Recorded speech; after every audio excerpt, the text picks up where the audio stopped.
Hi, I'm Jeff Mertz, design editor at Wood Magazine. We hear from our readers all the time about how difficult doors and drawers can be. And I understand it can be an intimidating process. You've built a project and now you have these other sub-projects that you want so much to work. We're going to go through the hardware choices, joinery techniques, and design options that there are out there in a step-by-step, very systematic way using common basic woodworking tools that will guarantee you success. So let's look at what we're going to cover in today's video. Let's start with a very basic door and drawer. This one has stub tenon and groove joinery, a plywood panel. It also incorporates economy drawer glides and European hinges. Using the steps to build this, it's an easy progression to partial overlaid drawers, cope and stick joinery, raised panels, and surface mount hinges. Then we're going to go one more step and talk about inset doors and drawers. This one featuring non-mortise hinges, glass, and a spring catch. One more option there is drawers that fit into one opening that don't have a divider rail. So I want uniform reveal around all the gaps. We'll do this using full extension drawer glides. Before we go to the table saw to start work on that first drawer, we need to take a moment to think about design. You know, if you're designing a CD cabinet, by the time you add up the width of the CD, adding a little space for movement of the CD, the thickness of the material for the drawer sides, and maybe even the drawer glide thickness, that will really dictate how wide your cabinet and often how tall your cabinet is going to be. You know, if you're building something that might hold t-shirts or some stationery, the dimensions aren't as critical. And sometimes then the actual design of the outside of the piece will dictate what the design and size of all the components are. So sometimes you design from the inside out and sometimes you design from the outside in, but it depends on what you're going to put in the project. We also need to think about stock preparation and joints. I like to have all my drawer material prepared to a very consistent thickness when I begin construction. It's all been squared, flat, and trued before I begin any steps in the joinery. Today we'll be showing the lock rabbet joint, but using a dovetail jig will create the same steps and processes that we're using. Remember, take it step by step and you'll be guaranteed success. For our first drawer, we're going to use this project as an example. We're going to fit a lock rabbet drawer into this opening. The first step I need to do is determine how wide the drawer is going to be. So what I've done is, with these epoxy coated slides, I've used double-faced tape to secure them to the side of the cabinet. And now I can measure how wide the drawer is actually going to be. In this case, we're about 10 1/16. Then I need to count for the depth of the drawer. So I measure the depth, and I'm measuring 13 1/4 inches to the face frame. We're going to be applying an overlaid drawer face, where the drawer face totally sits in front of the face frame. So 13 1/2 inches, we're going to take 1/4 inch away from that to account for a little bit of room at the back of the cabinet. So our drawer box is going to be 13 1/4 inches deep. Now for the height of the drawer, I typically like to allow 1/4 inch under the drawer and 3/4 inch above the drawer when I'm using drawer glides. It's just a nice rule of thumb to go by because you're able to just make the drawer 1 inch smaller than the opening. So in this case, we'll make 4-inch tall drawer. So I've prepared some 1/2 inch material, 4 inches in width, and we'll start making the dado cuts for creating that lock rabbet joint. We have our fence set up so the distance from the outside edge of our tooth to the fence is the same thickness as our stock. That will allow us to cut 1/2 of the joint. As we're going through the next steps, we'll be fine-tuning that fit. So now let's make one more test cut.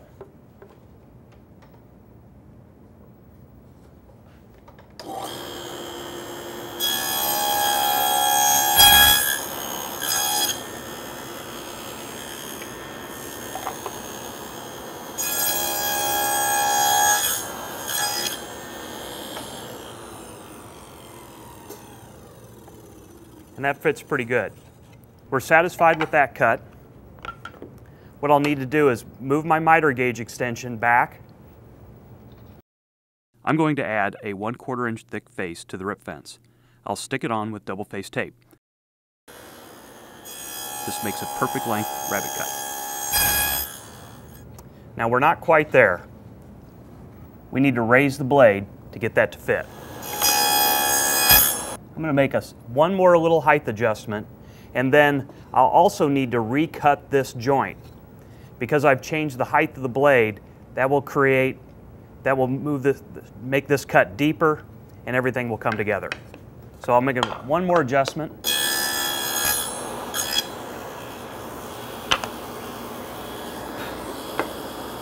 And we're there. Set our fence out of the way. Move back over. And we're recutting the same joint, so I'm comfortable with not cutting a new end.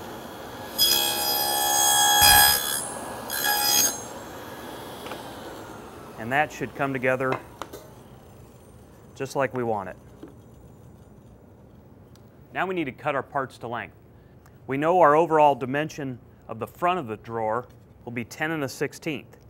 But when you have a joint on both ends, you'll need to remove the width of one of the drawer sides.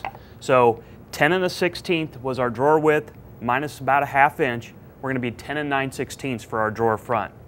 So if we remember, we had 11 inch wide opening. We lost almost an inch with the hardware, and then we also lose a 1/2 inch. So by rule of thumb, I like to remove 1.5 inches from the drawer front to determine its final length. Now, the joint that we're going to use at the back is simply going to be a dado joint. So our front is the lock rabbet and the back is the dado. These two parts will be the same length, and our drawer sides will be the same length. So I'm going to cut them both at the same time. I'm going to use the miter saw, or I could use a miter gauge extension and a stop block, but I don't want to change this setup. So I'm going to go to the miter saw, cut our boards to length, and we'll be ready to make our first cuts. Now that we've got the lock rabbet to create the front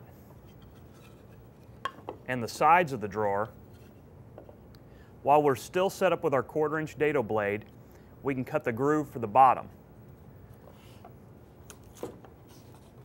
Pull the auxiliary or your sacrificial fence away, and this is when it's probably a good idea to start marking your parts.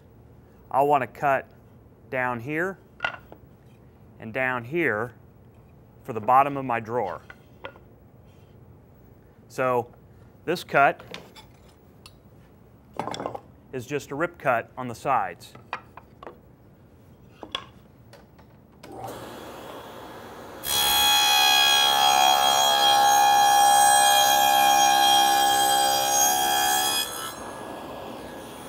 Now for the front, we've cut our rabbet on the bottom, but we need the groove on that inside face. So we'll make that cut.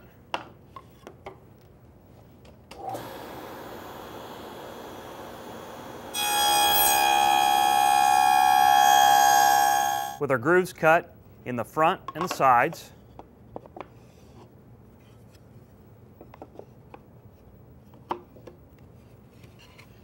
we now have a place for the bottom. One more thing we have to do before we put the bottom in is we have to cut the dado for the back. So if you've got multiple drawers to cut, go ahead and make them all now. So we'll switch to a 1/2 inch dado blade or a dado blade that's the thickness of the drawer material to install the sides. Here I'm going to set the dado blade so that it's about 1 inch from the fence and make a test cut. That's going to fit real well. So now we'll take our sides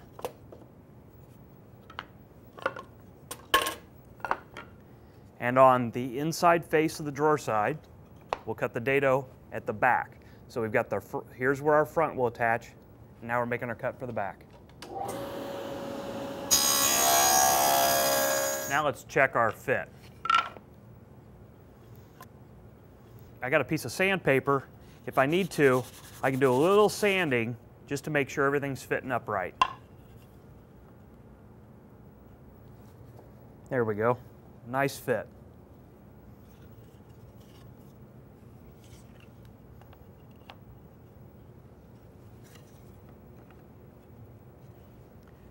Now we need to cut the bottom.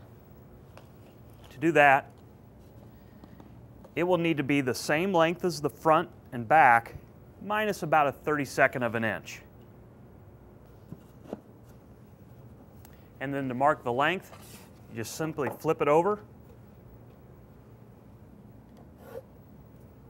Now what I'll do is I'll sand the inside faces of the drawer, both sides of the back and the bottom, to 180 grit before I start putting the assembly together. I like to just run a bead right down that front edge and the bottom of the dado. Install the back. Install the front. Apply glue up here. The reason I don't apply it in the dado is if I put the glue here, when I flip it over, I got to worry about it running all over the place because I've got two joints that I've got to line up. Make sure everything's down tight. And apply your clamp pressure.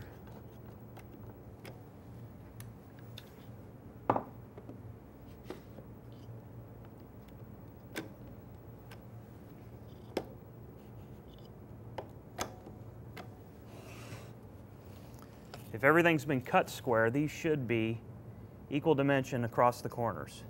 So we're just over 16 and 5/8 and just over 16 and 5/8. So we'll allow that glue to dry. So I've pulled the clamps off and it's ready for sanding on the outside. You can see with the clamp any clamp marks will be removed now that so there was no real point in sanding the outside of the drawer case. So I'll sand that up and we'll install the bottom.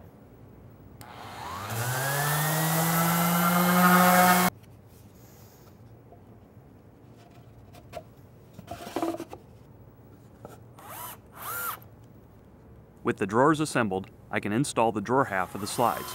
They simply screw to the bottom of the drawer, flush at the front. Now I need to put the drawer glide inside the case. In this example, the side is offset from the face frame, so I need to make some fillers. To do that, this is a 1/4 inch. I'm just able to use some 1/4 inch plywood, but you'd want to mill it to whatever thickness you need. And that can be just installed with double face tape. When we install the glide, we'll screw through the filler strip into the side of the cabinet, and that will secure it permanently. And we'll line it flush with this rail.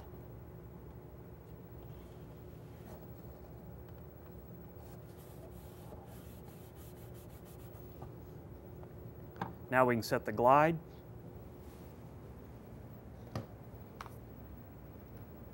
I just set the glide right down on top of the rail and set it flush to the front.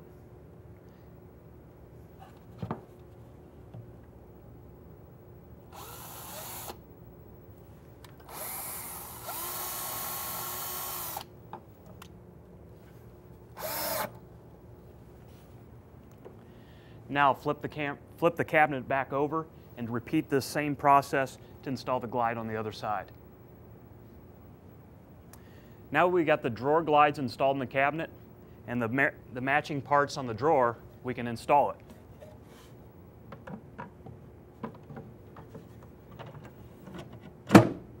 Nice flush front. Now we need to start thinking about the drawer face. we talked about we're going to do an overlay drawer face. If there is a door next to it or below it or above it, they need to line up. So the hinge configuration of your door will actually impact the size of your drawer face. You can cut a lock rabbet on the router table too. This setup is similar to the table saw. Set the fence so the distance to the far side of the bit equals the drawer stock thickness. Then, route a dado across the sides.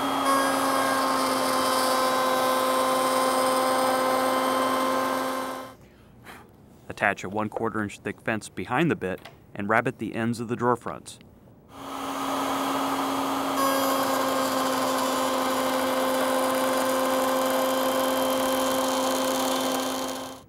A good joint has slight friction. Now let's get back to installing that drawer front. On this cabinet, we're going to install an overlay door. To do that, we're going to use a European hinge. There also are standard spring-loaded hinges that will accomplish the same thing. Both of them sit attached to the inside face of the face frame and allow the door to overlay the front of the cabinet. Both of these are a 1/2 inch overlay. You can get these that range from insets all the way to like 1.5 inch overlays. So it gives you a wide variety of options. But I always want to make sure I have that piece of hardware in my hand before I start doing any kind of layout work or any construction on the door itself. So to install this, the instructions call for a 3/32 inch gap between the edge of the door and the edge of the 35mm hole that I need to drill to put the hinge in place. But I didn't drill a 35mm hole, I drilled an 1 3/8 inches. So you don't have to buy a specialty bit. If you have an 1 3/8 inches Forstner bit, it'll work just great for you. I came over 3/32 plus then centered a 1 3/8 inch hole off of that dimension. So from the edge of my door to the center line of the hole is 11/16, 1/2 inch and 3/8 plus 3/32. So it's a 32nd more than 3/4 inch. It's a lot of math there, but just follow the manufacturer's instructions that come with the hardware and you'll be fine. So I set my hinge in place. I set my sample door on the cabinet, and I like to make a mark.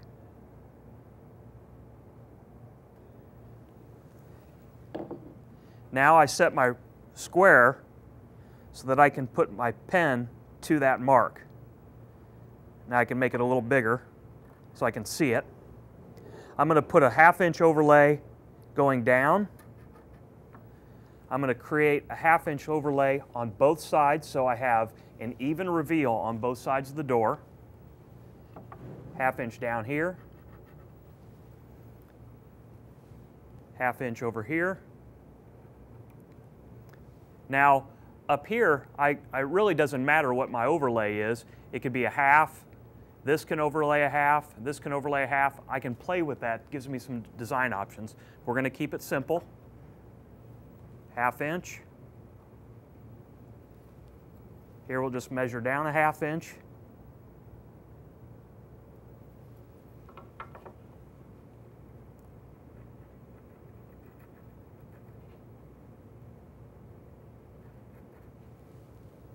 And a 1/2. Now we're going to do a stub tenon and groove door. It's kind of like a shallow mortise and tenon.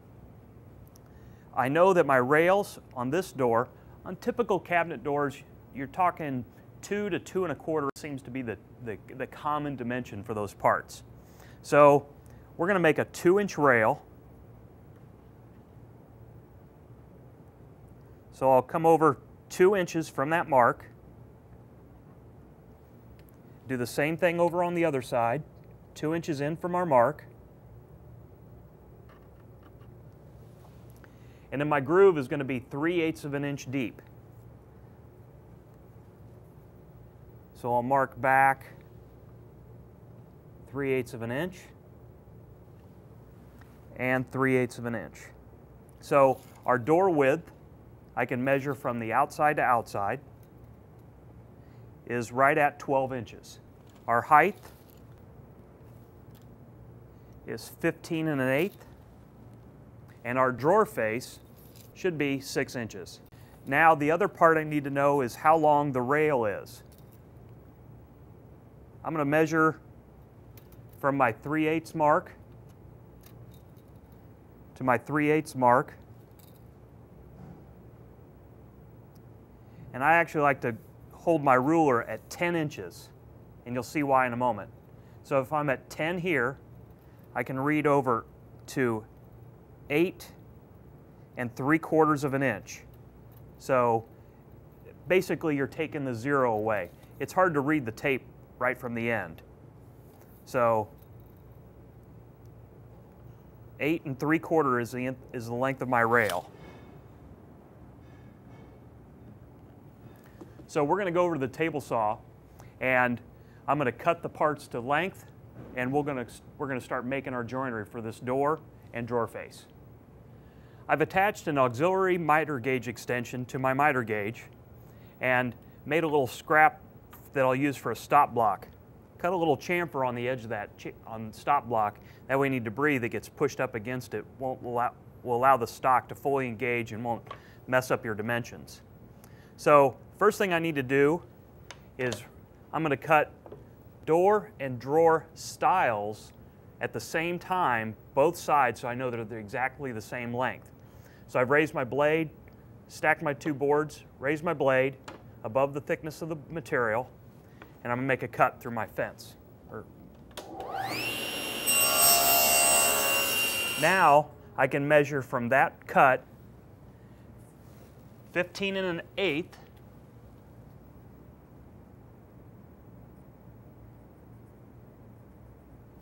and my other dimension was 6 inches for my drawers. Because I know exactly where that cut is, right against the teeth, I can actually use that to measure from. So we'll cut our door stiles first.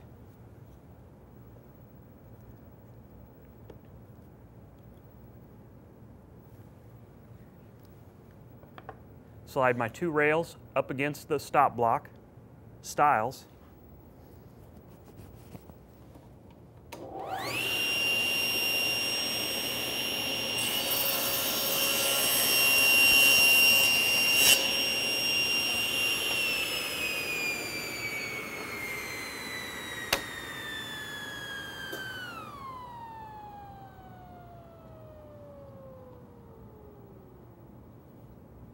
Adjust for my drawer.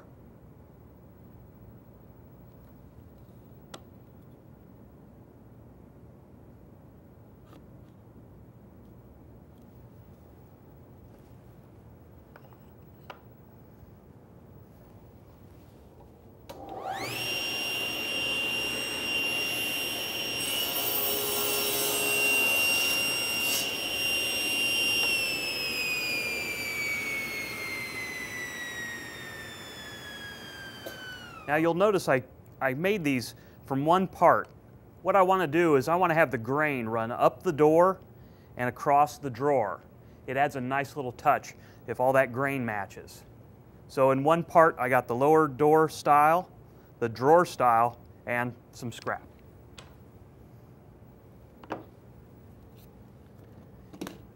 Now we just need to set those aside. Keeping them in orientation. We'll mark them in a moment.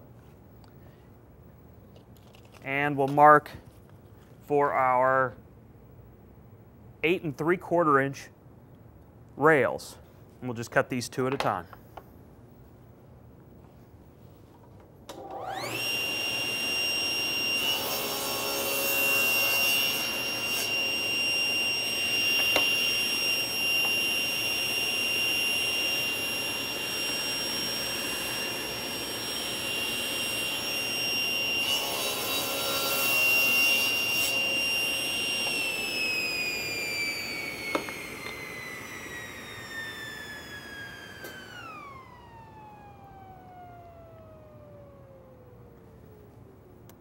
Now we're going to switch to a 1/4 inch dado blade so we can cut a groove in our parts for the joinery.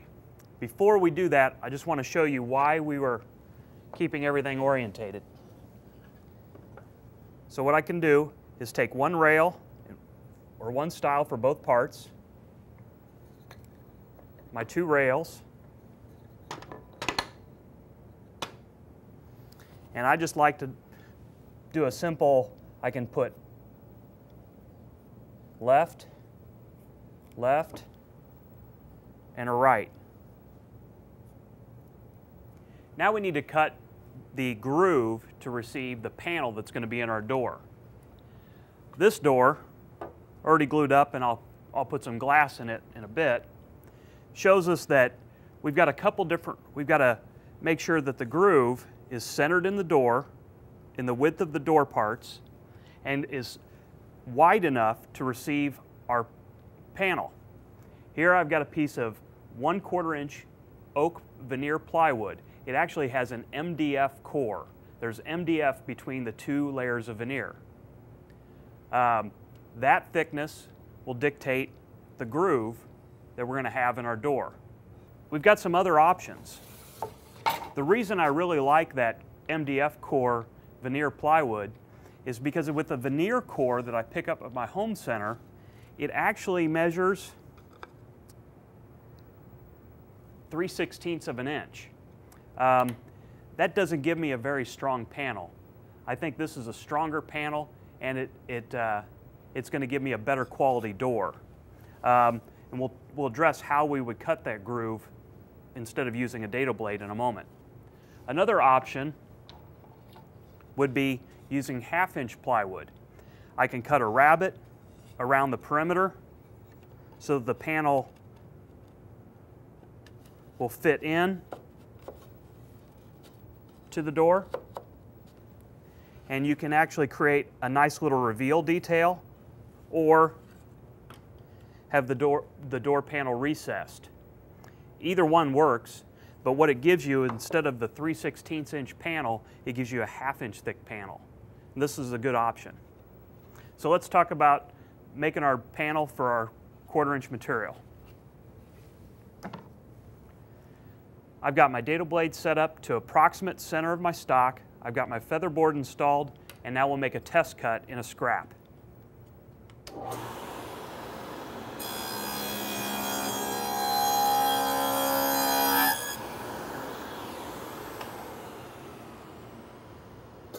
What I'm most concerned about is the width of the panel, the width of the groove to receive the panel.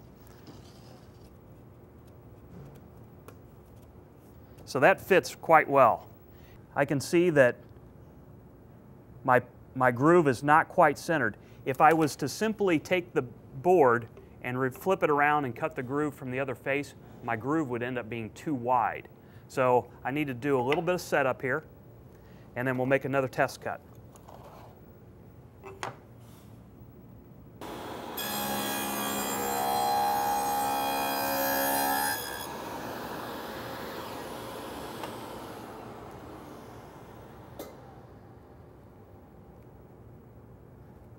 That looks pretty good, but there's really only one way to find out. We've ran it through this way.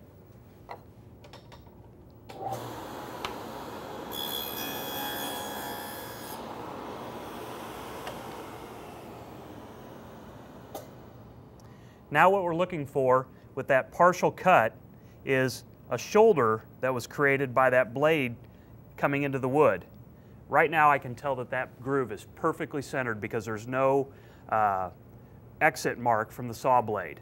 So I am ready to cut a groove.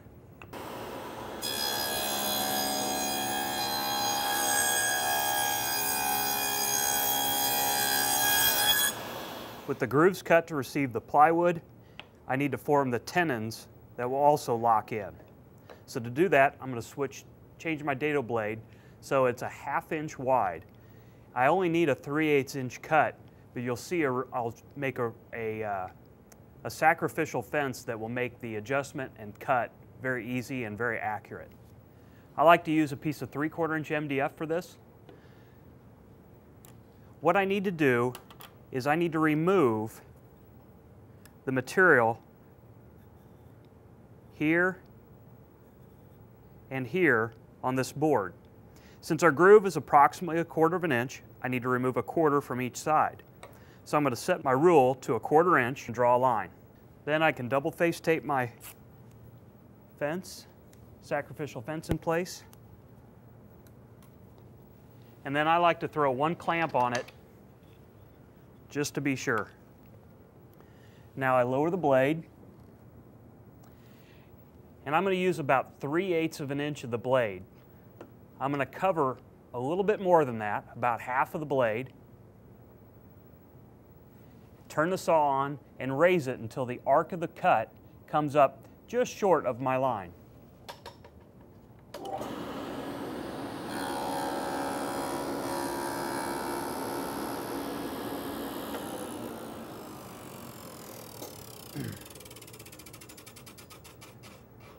Now that gives me a little leeway. It creates a void in there, so when I move the fence over, if I need to adjust either way, I'm not trying to get it right on the money.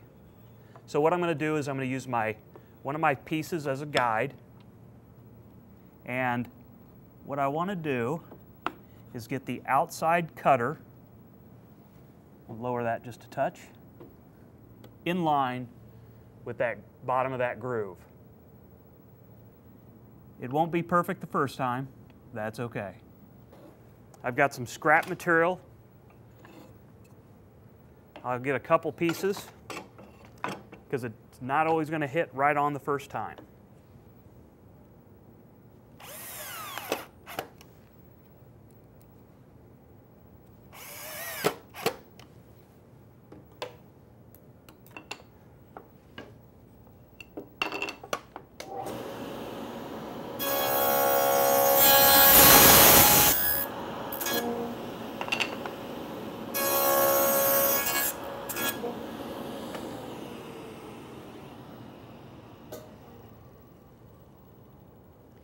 And I'll raise my blade until that tenon fits right in the groove.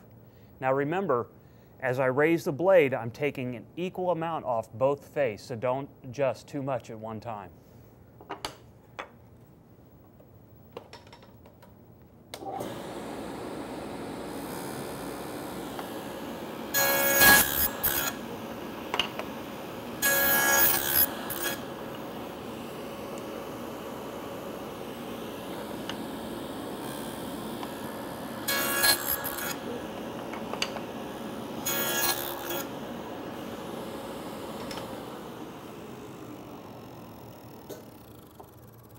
That's what we're after.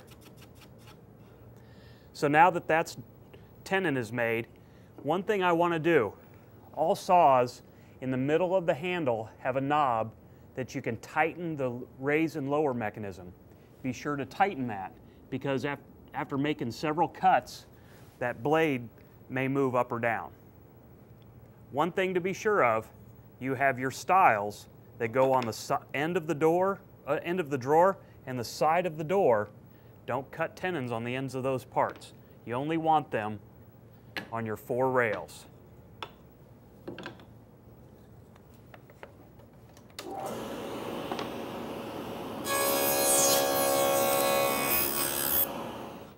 Before you change your setup, test all the fit of your parts. You don't want to have everything tore down and then have to come back and adjust your tenons. I will show you a simple technique also for adjusting them later. Yep, a little tight. So we'll just go through it one at a time.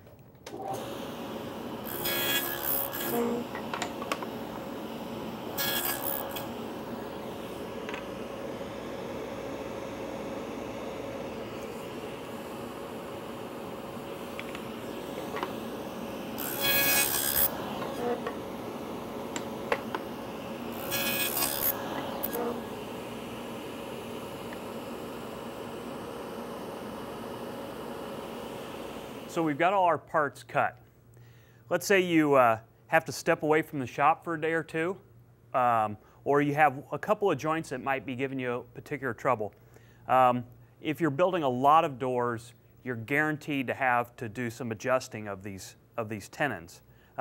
You can use a rabbet plane, which is a hand plane that rubs against the shoulder of the tenon and reduces the thickness. But a simple trick, some adhesive back sandpaper on a block of wood. So like this joint, it's still a little stubborn, but with just a couple strokes on each face of the tenon,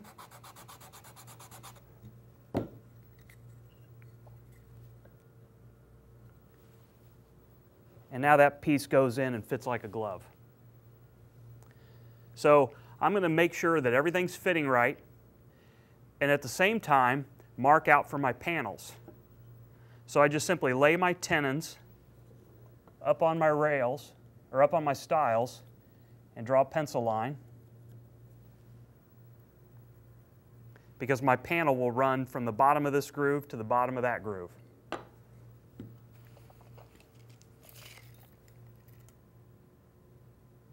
Then I can measure 11 7/8.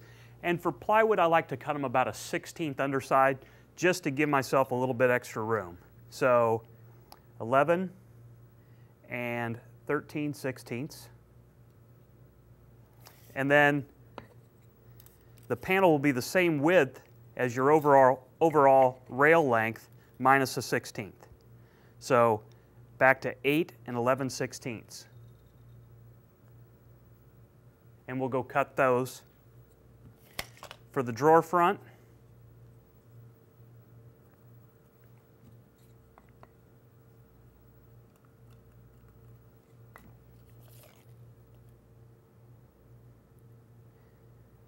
(2 11/16). And again, that will be 8 11/16.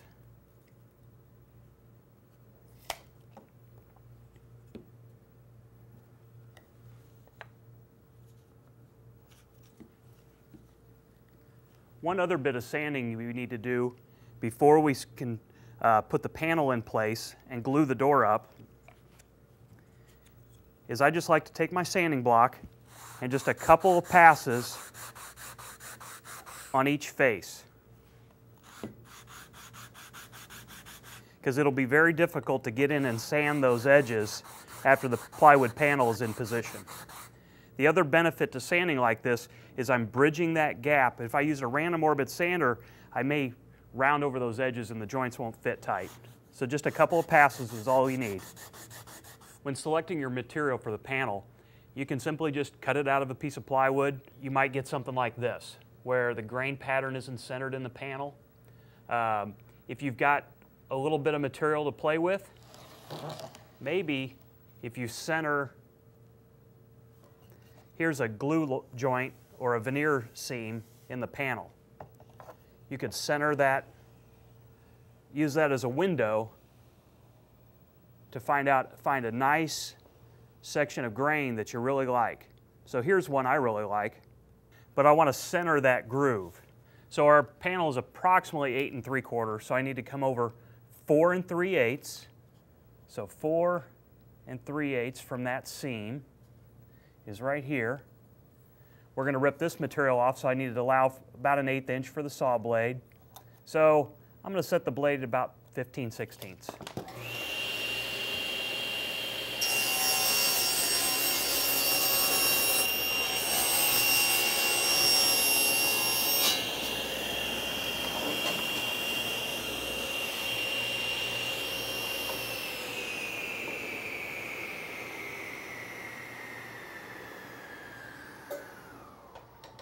I've set the fence to an 8 11/16, and I'll make another cut.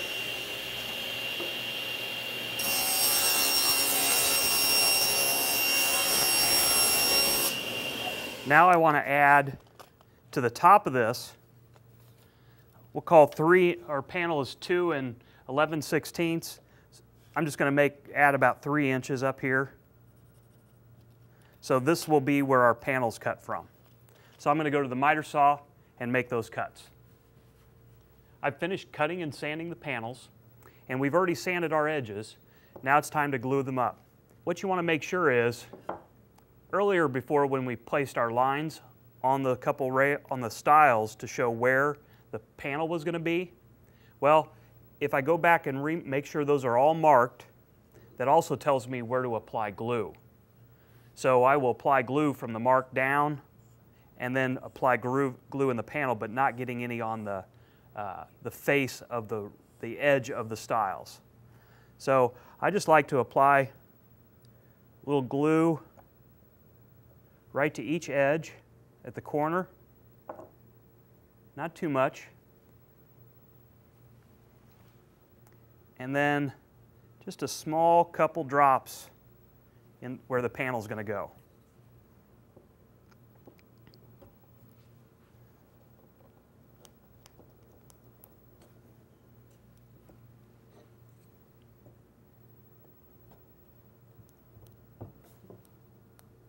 As you can see, there's plenty of glue in the joint.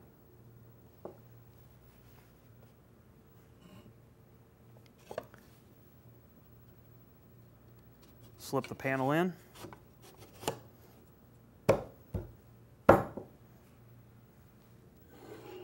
Apply glue to the other stile. Now we'll clamp it up.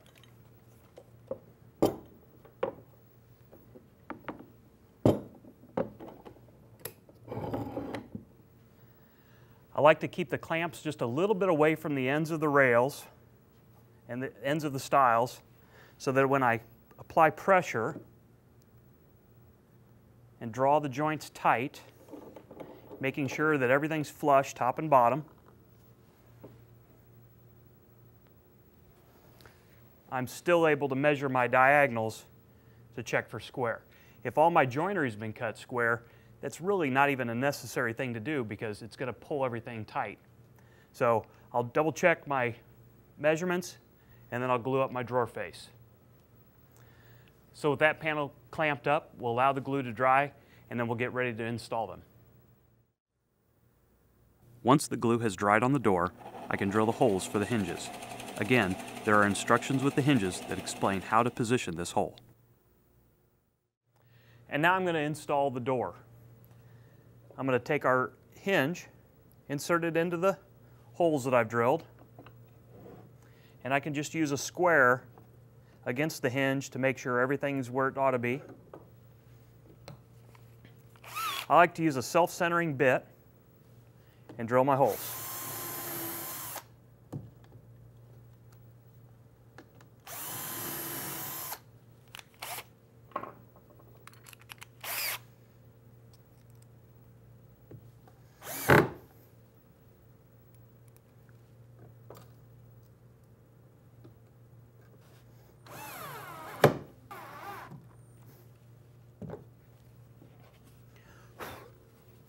I've left our tape in place so I can use our layout lines to help position the door. So let's switch to our self-centering bit.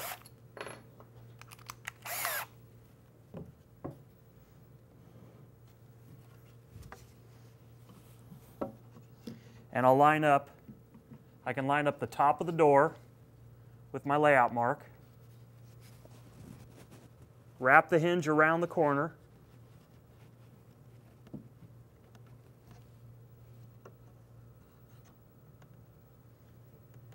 and drill the hole.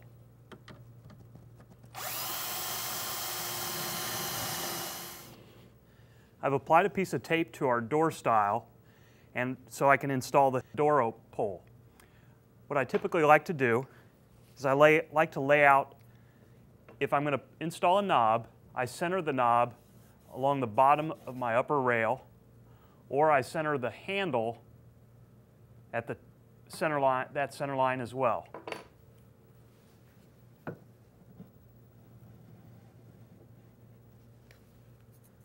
So I've laid out the line at the center of the stile.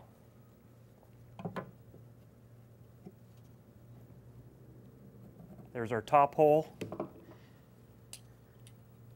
This pole has centers at 3 inches apart. So I'll mark that down.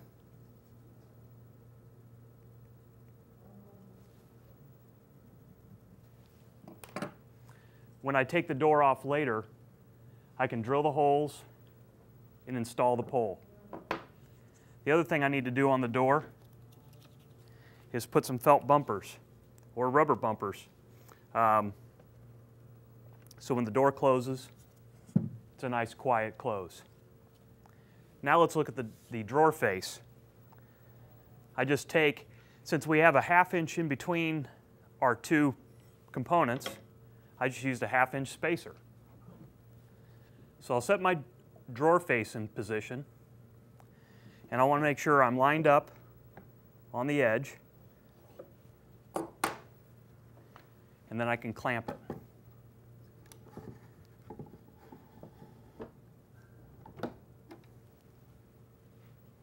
Now, I'm going to drill a hole through the drawer panel into the drawer itself.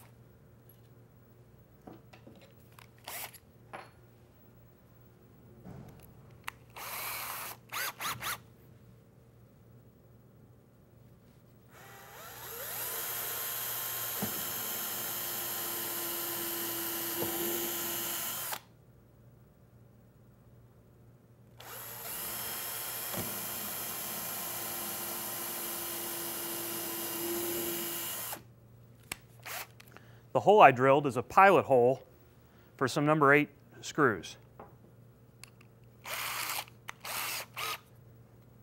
And then I can simply screw the drawer face to the drawer.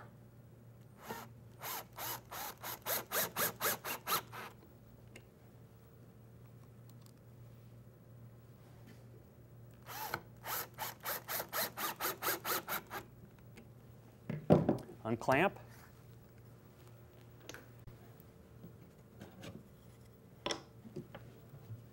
Slide my drawer out.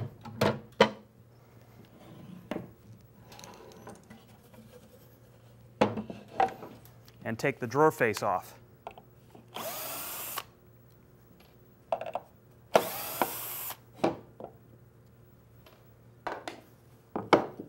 Clear my tape. I'm going to switch out to a 3/16 inch drill bit. That'll allow for the installation of my cabinet hardware screws.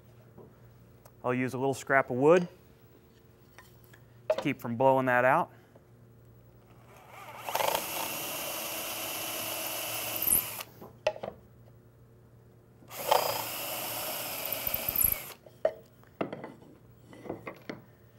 And drill my drawer face.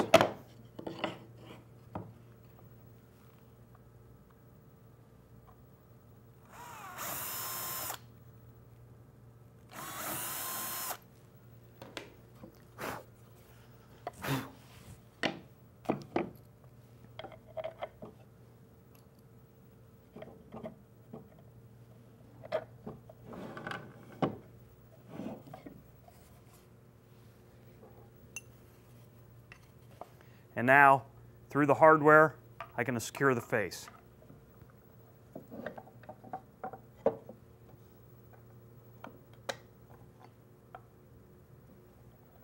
So I've tightened up my drawer pull screws. Now, depending on what your application is, if you have a solid drawer face, because we are an inch to inch and a quarter thick here, the screws that come with your hardware may not actually be long enough. You may need to pick some longer ones up at your home center. So now we can install the drawer. The only thing left, a couple bumpers.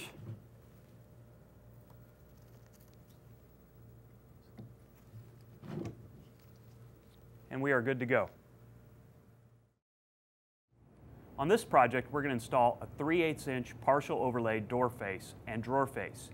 To accomplish this, we need to install the drawer using the same hardware and joinery method as we did before. The only difference is the drawer is set inside the cabinet 3/8 of an inch. So the sides of the drawers will be slightly shorter. Now onto the door. The door will partially overlay the front by 3/8 of an inch and inset 3/8 of an inch. Kind of. That's one of the tricks of this type of hinge. You really need to have this hinge at hand when you start making the door. The reason that is while we cut a 3/8 inch rabbet in the back edge of the door, once I mark where that rabbet, how much of it's actually going to overlay the perimeter of the opening, we find that it's 1/4 of an inch.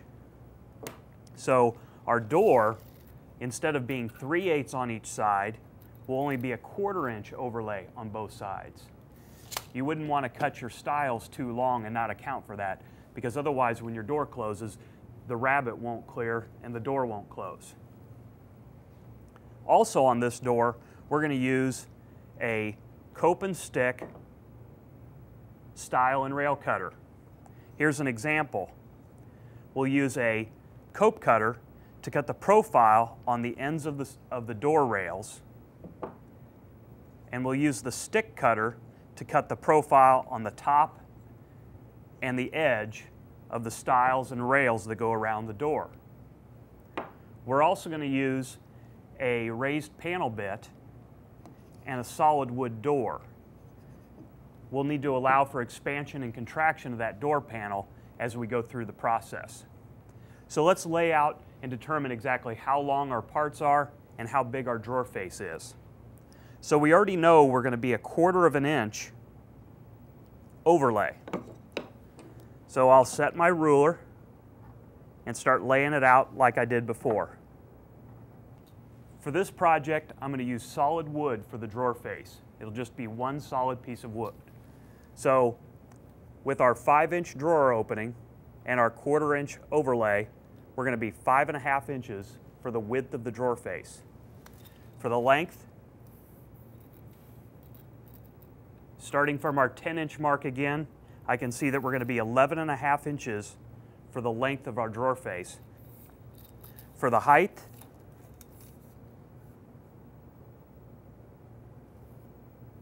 we're going to need to be 14, and in this case, about 3/8 of an inch. That will be the length of our stile, but how do we figure out our rail? We need to know how wide our parts are going to be and how deep of a groove the cutter creates. So we're going to use, to be a little different again, we're going to make our door rails and stiles 2¼ inches wide. So I'll lay that out.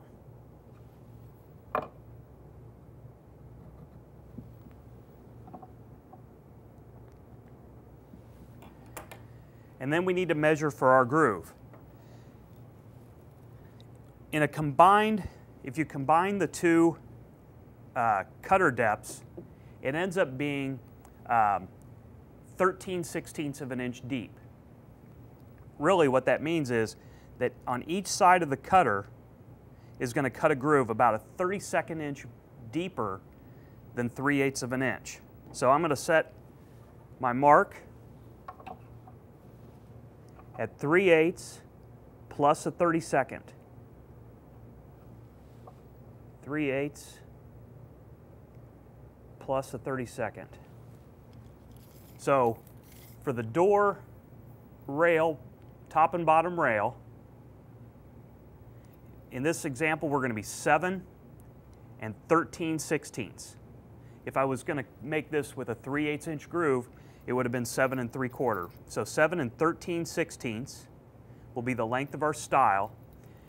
Our panel will be 1/4 inch narrower than our stile is long. So we will measure, we've got our length of our stile, and when we rip our door panel, it will be 1/4 inch narrower. That leaves 1/8 inch on both sides for expansion and contraction. So let's go to the router table and go through the processes involved in setting up that cope and stick cutter and making this door. The first cut is the cope cut on the ends of the rails. The bit is set with the bearing flush to the fence faces.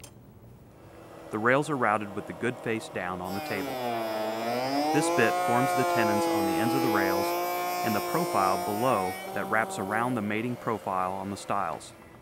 After routing the rails, the stick bit is mounted and set so the upper cutter aligns with the tenon on the rail.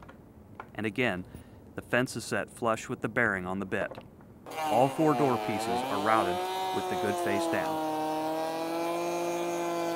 Next, the panel raising bit. Set the height so the top of the tenon lines up with the bottom of the upper cutter. Then, Set the router table fence flush with the shaft of the bit. This is a big bit, so to decrease the bite, I attach an auxiliary face to the router table fence. Slow the router speed to its lowest setting and feed the panel slowly.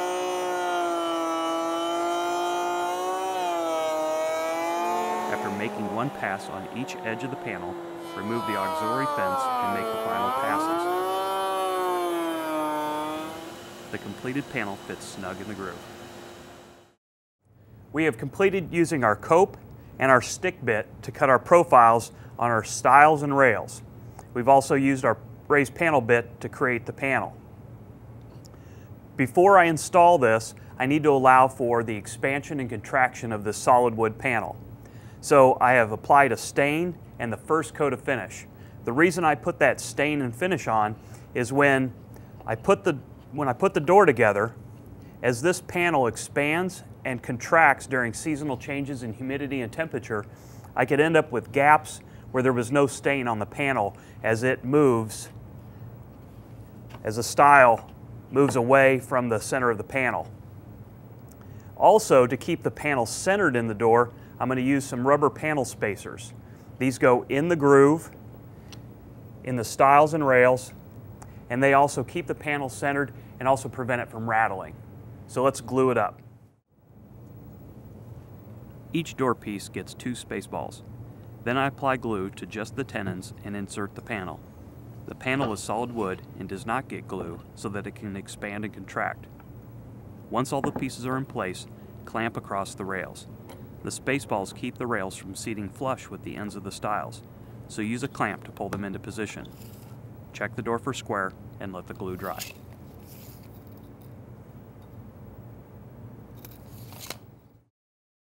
With our door and drawer face complete, it's time to begin the installation. With any kind of hinge that has the barrel visible, I like to place the top of the barrel even with the bottom of the top rail and the top of the lower rail. So let's lay that out.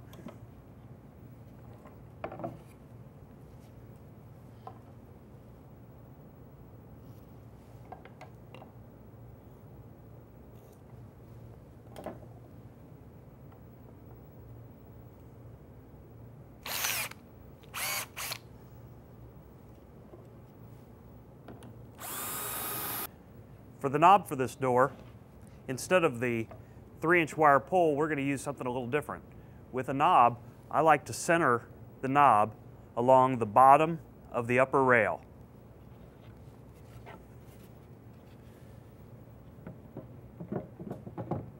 To install this, really the best way is to lay the cabinet down flat. So we'll set the door in position. I'll align it with my marks at the top and bottom that I laid out before, and then I'll pull the door all the way over so the hinge touches, the inside of that rabbet touches. Now the hinges have a little bit of spring to them. As you can see, when I push on the door, that hinge will roll. That'll give me a little bit of a gap, and that's what I want, for that hinge to clear. So I'll hold the door tight and push down and drill 1 screw.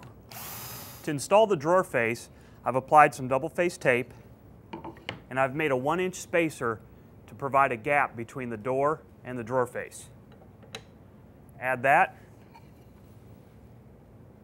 Set the drawer face in position. Check our alignment on the edge. Get that tape to work, and I can throw a clamp on it.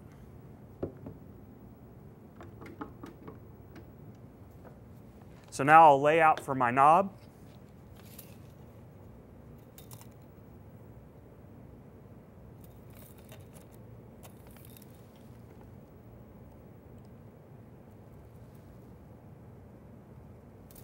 And drill the hole.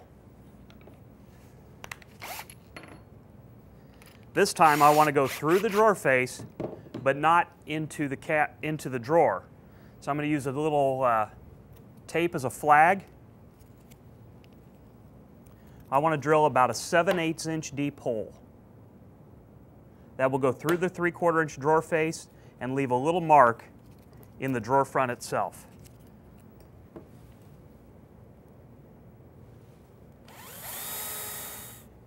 Before we install the knob, I need to permanently attach the face. To do that, I'll use some 1-inch screws.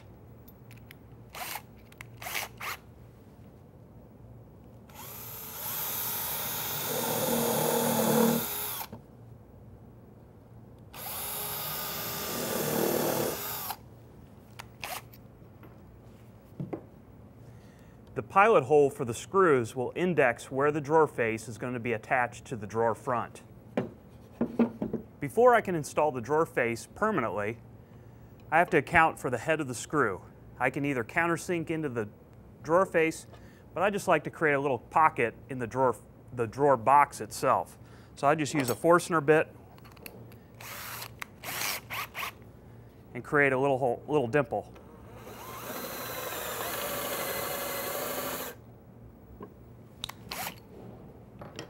Now I can add the knob.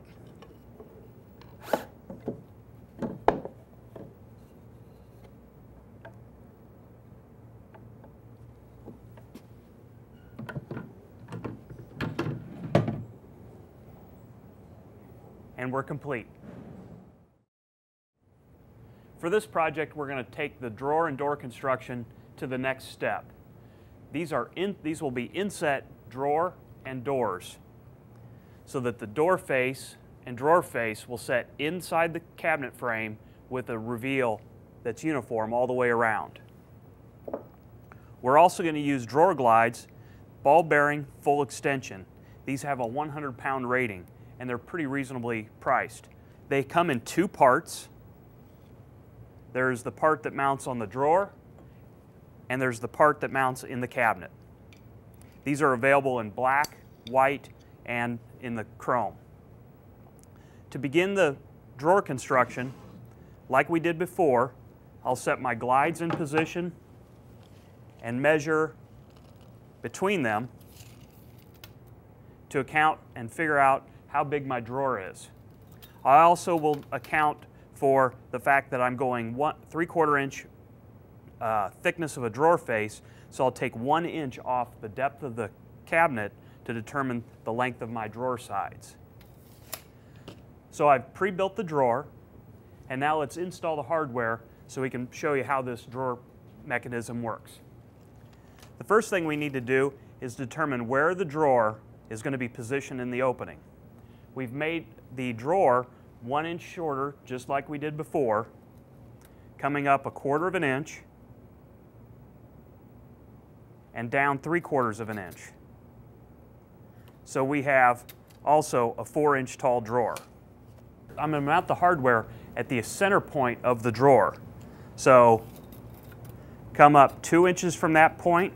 So 2 1/4 inches will be the center line of my drawer hardware.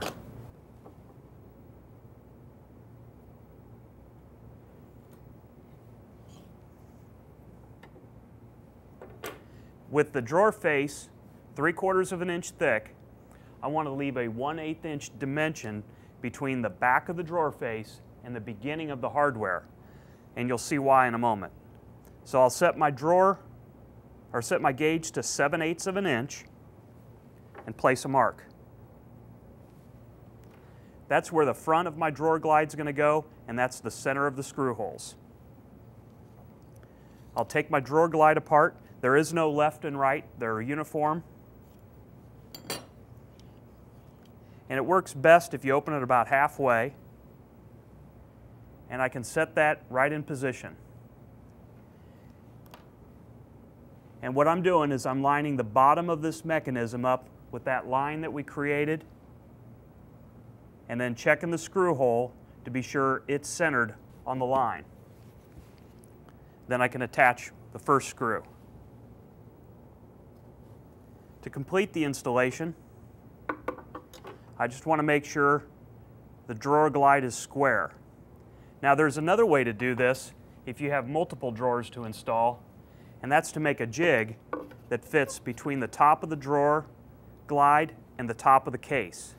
So I would rip this piece to fit, set it in position, install the drawer hardware, then I can flip the cabinet over, put the piece on the other side, install this glide, and I know they will be perfectly parallel.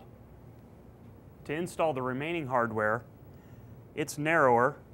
It will also go centered on the drawer side, 1/8 of an inch back.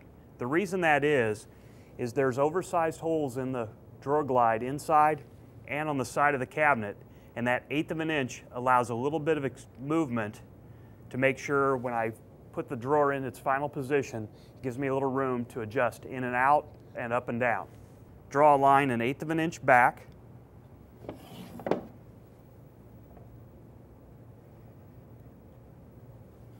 On both sides. Find our 2-inch is the center of our 4-inch tall drawer.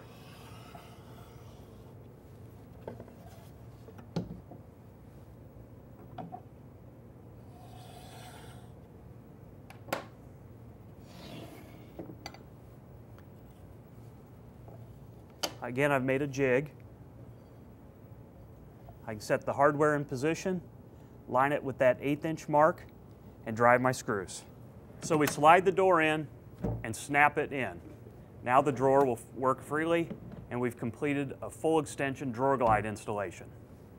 Now it's time to make the door and the drawer face. I'm going to make the drawer face from solid wood with an even reveal all the way around. I'm also going to make the door to fit inside with an even reveal all the way around.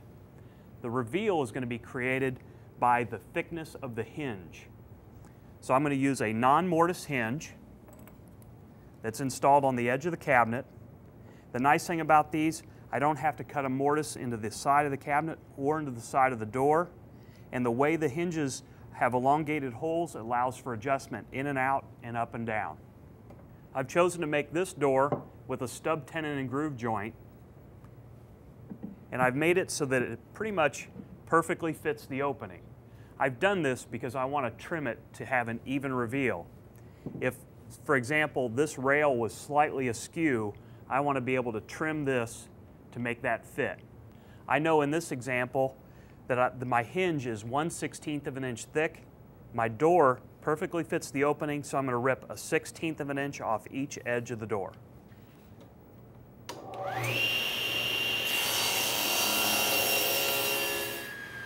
To cut the top and bottom edge of the door, I really don't want to cut it at the table saw like this because my stock is narrower than it is wide. What could happen is I push it through, it could kick back and throw the panel. Kind of a dangerous operation. So I'd much rather have a cross-cut sled that I could cradle this in and really control the cut. To do that, I've made a piece of material that's the same width and height, maybe even just slightly taller than the surface of the groove in my table saw. I've taken a piece of 1/2 inch plywood and added a backer strip. I've got some double face tape that I'm going to put on the runner. To ensure the fence at the back of the sled is square to the blade, I use my rip fence as a guide. I want the end of the sled to extend past the blade slightly. You'll see why in a moment. Press down to stick the runner to the sled. Then flip it over and drive screws to secure it. With the runner secure, I trim the end of the sled so now I can align the cut line on my workpiece with the edge because it's exactly where the blade will cut.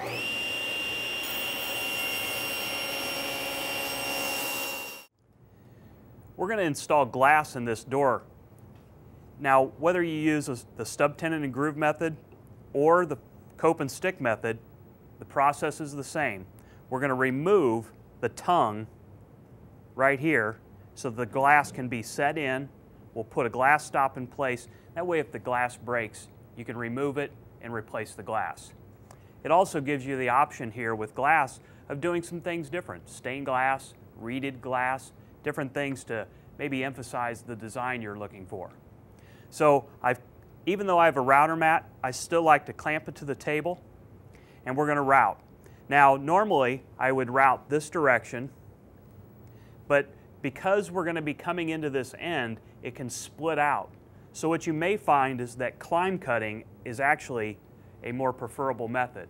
We'll go ahead and route it, and then we're going to take a chisel and we're going to clean up the corners where the router couldn't reach.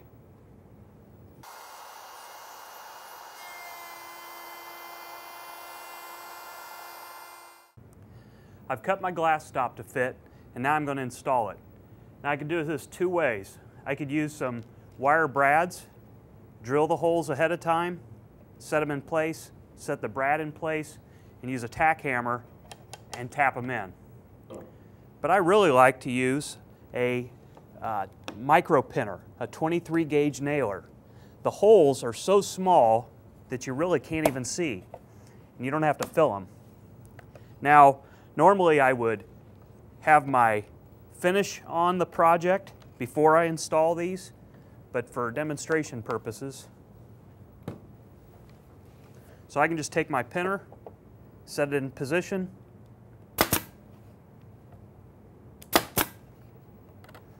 now it's time to install the drawer face. I've trimmed the door face to size, making it the same length as the door is wide, and also cut it so that I have a 1/16 inch gap top and bottom. To install it, I'm going to use the hinges as a guide. Because we're using the thickness of the hinge as our clearance around everything, we might as well use them as an aid when we're installing the drawer face. So I can just set it in place. I've got double face tape on the back, center it in the opening,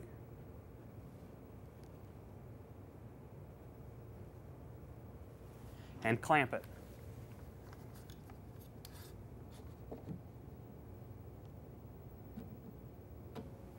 I'll drill my hole, going 7/8 of an inch deep. I've installed the hinges so that the top of the barrel is even with the bottom of the upper rail, and the bottom barrel of the lower hinge is flush with the top of the lower rail. So now we need to install it in the cabinet. The best jig is a quarter. I've laid the cabinet on its side and placed the door on 2 pieces of 3/4 inch scrap material. Now I can slide the door until the barrels touch the face frame, bring it in contact using the quarter as a spacer between the bottom of the cabinet and the bottom of the door, and then drill my hole. I've got my hinges installed. Let's check the fit. Oh, I'm touching right here. And I've got a nice gap here. Using our panel sled, we'll be able to clean that joint up. I've placed my door on the sled, and I've lined up this top edge of the door where I don't want any material removed with the edge of the saw blade. Down at the bottom of the cut, I've made it so that my 1/16 of an inch is overhanging the end of my sled. Make sure everything's pulled tight, and now I need to shim the bottom of the door. It looks like I can probably do just a business card will do it.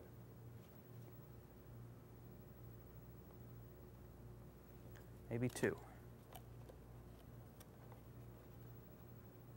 Yep, there we go. Flush up here, slight gap down here.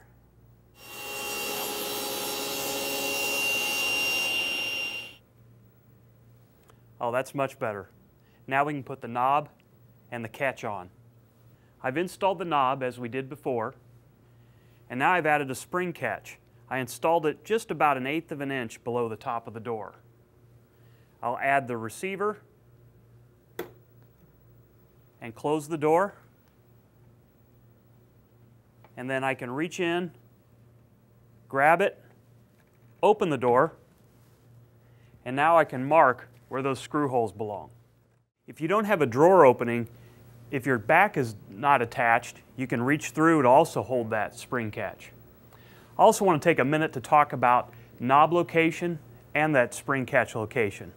If the door is going to be open generally from the center of the door, I'm going to put my knob near the center, or maybe in the direction towards I'll be reaching. Like an upper cabinet that may be this high off the ground, I may put it in like the lower third of the door.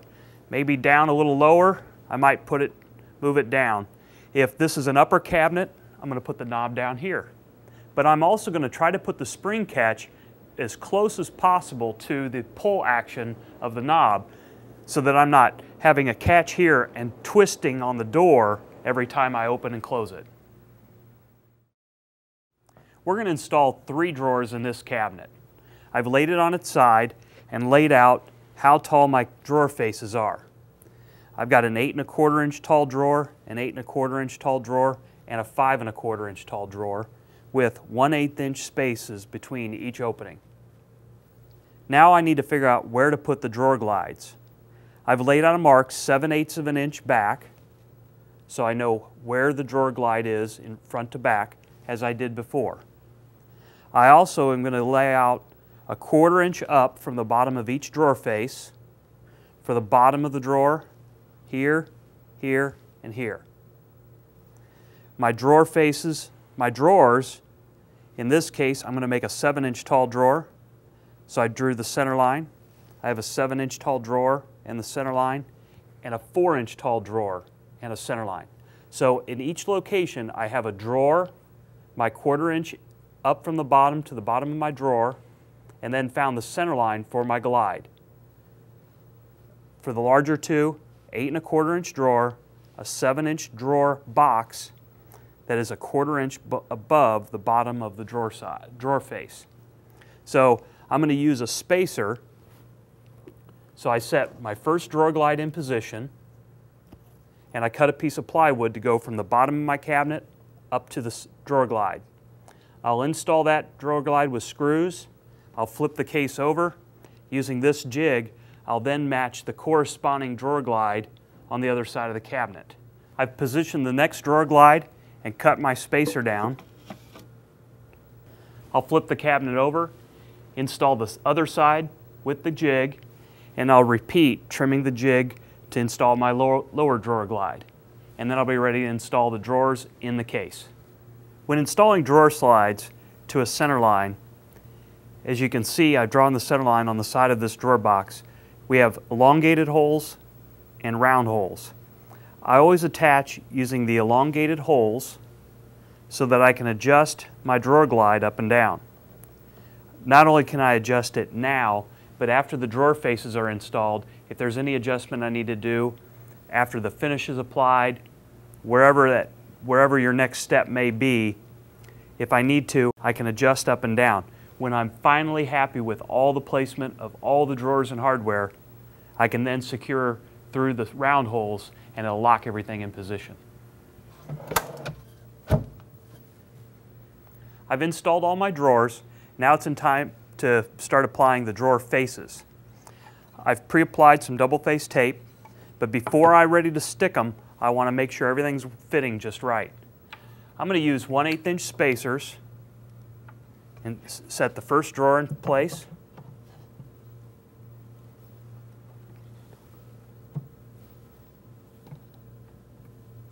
Add the next one. I've left my tape on here to make sure everything's going as it should.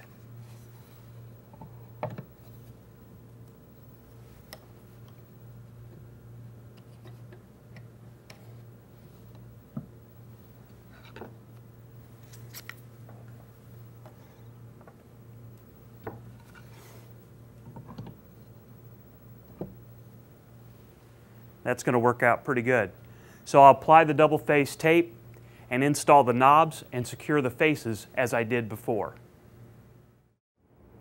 Now that we've seen how to create a basic lock rabbet joint on the table saw and on the router, I'm going to show you how to make a modified version of that. This example shows a drawer with an integral drawer face using that same lock rabbet joint. As you can see here, the drawer side is a 1/2 inch thick, just like we did before, but the drawer face is 3/4 of an inch thick. Basically, the extra 1/4 of an inch overlaps the drawer side so that you can't see that. It's kind of a modification of a half-blind dovetail. So how do I get a drawer that has a piston motion with no glides to fit in that opening so it works just spot on? What I'll do is I'll create a piece of blank for my drawer side. I'll cut it about maybe a 1/2 or 3/4 of an inch too long. And I start with the piece the same width as the drawer opening. And I'll try to fit it in. Obviously it's not going to fit. And then maybe take a 30-second off, check it. It still might be a little snug. I find about a 1/16 of an inch is about the right dimension to remove from the width of the part versus the height of the opening. And I can test how that drawer is going to fit and slide. Once I'm satisfied with that, I'll go ahead and cut the joinery. And I'm going to show you how to do that on the table saw. Once I've got the joinery cut on the side and on the face, I'll slide the side in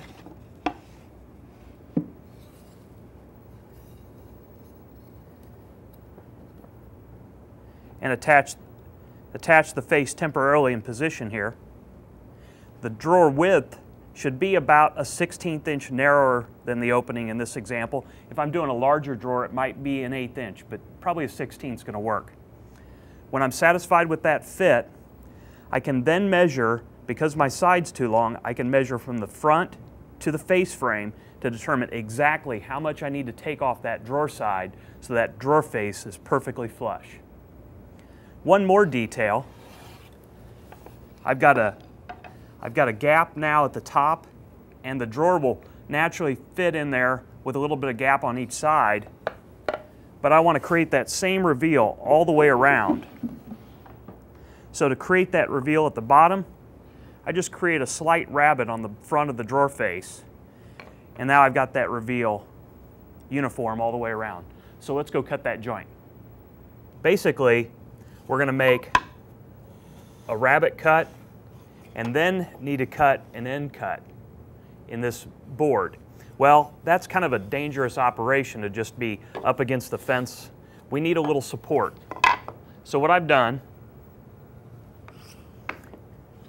is I ripped a piece of material to about 5 inches in width. This is 6 inches tall. I've ripped this to fit on top of the fence, another piece for the other side, and then we'll add a stop block. Then we can clamp our board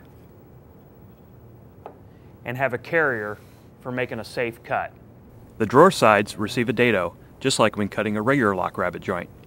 When setting up to cut the drawer front, add a 1/4 inch spacer between the rip fence and blade. Then, using a drawer side as a gauge, set the blade height to match the top edge of the dado. Cut a rabbet at each end of the drawer front with this setup. Remove the spacer and place the saddle jig over the rip fence. Position the fence so the tongue you just created fits between the jig and the blade. Clamp the drawer front to the jig and make the cut. When the joint fits together, the drawer front covers the ends of the drawer sides. I hope we've removed the fear of building doors and drawers in this video. You know, we've seen a lot of different options. 5 different drawers, 3 different doors, 3 different hinges, 2 different drawer glides. The options are endless, but they all follow one basic premise: prepare your stock properly and test the fits. Don't let doors and drawers stop you from building your next project. You can do it. For more information and project plans, visit us at woodmagazine.com. Be safe in the shop